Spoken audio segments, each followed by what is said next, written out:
Knowing that, maybe there's no need to say anything more.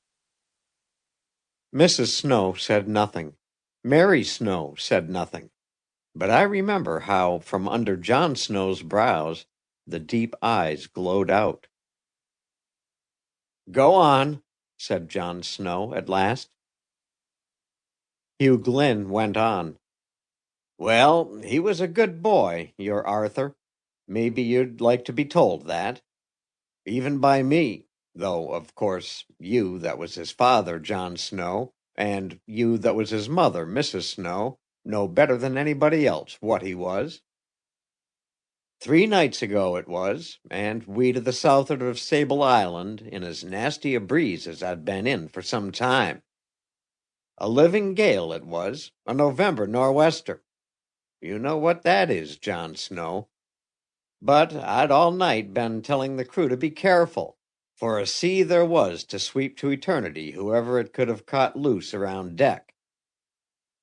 I could have hove her to and let her lay, but I was never one to heave to my vessel. Not once I'd swung her off for home. And there, God help me, is maybe my weakness. She was under her gaff topsail, but I see she couldn't stand it.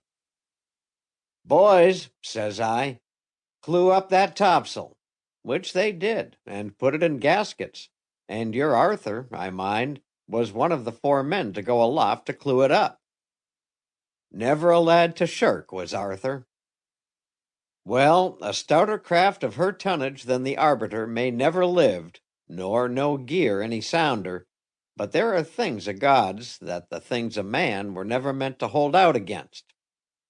Her jib flew to ribbons. Cut it clear, I says, and nigh half the crew jumped for'ard. Half a dozen of the crew to once, but Arthur, your boy, Mrs. Snow, your son, John Snow, he was quick enough to be among the half-dozen. Among a smart crew he was never left behind. It looked safe for us all then, coming on to morning, but who can ever tell? Fishermen's lives, they're expected to go fast, but they're men's lives for all that. And have a care, I called to them, myself to the wheel at the time, where, God knows, I was careful.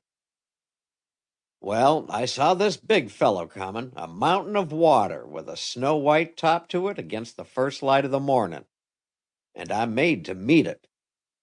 A better vessel than the Arbiter the hand o' man never turned out, all Gloucester knows that. But her best and my best, there was no lifting her out of it. Like great pipe organs a roaring this sea came, and over we went. Over we went, and I heard myself saying, God in heaven, you great old wagon, but are you gone at last? And said it again, when maybe there was a fathom of water over my head. Her quarter was buried that deep, and she that long coming up. Slow coming up she was, though up she came at last. But a man was gone.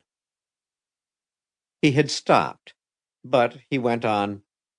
It was Arthur, John Snow, and you, Mrs. Snow, who was gone. The boy you were expecting to see in this very room by now, he was gone.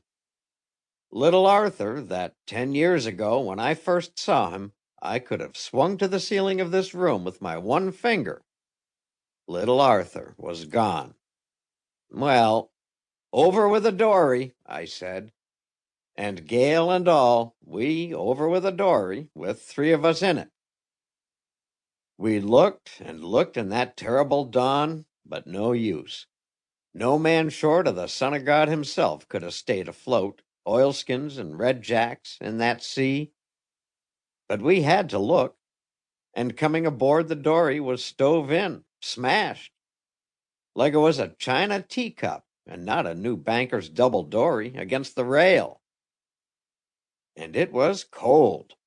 Our frost-bitten fingers slipped from her ice-wrapped rail, and the 3 of us nigh came to joining Arthur, and Lord knows, a sin maybe you'll say to think it, John Snow, but I felt then as if I'd just as soon, for it was a hard thing to see a man